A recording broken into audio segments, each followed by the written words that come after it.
నమస్కారం ఘంటారావానికి స్వాగతం. ముందుగా ప్రధాన అంశాలు. పుట్టపర్తిలో ఘనంగా శ్రీ సత్యసాయి శత జయంతి ఉత్సవాలు. హాజరైన ఉపరాష్ట్రపతి సహా తెలుగు రాష్ట్రాల ముఖ్యమంత్రులు.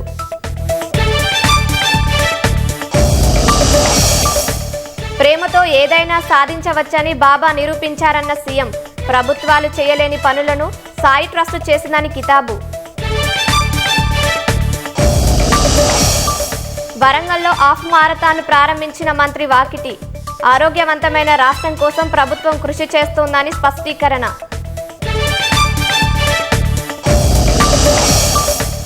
జార్ఖండ్లోని దుమ్కా జిల్లాలో విషాదం. ఒకే కుటుంబానికి చెందిన వ్యక్తులు ఆత్మహత్య.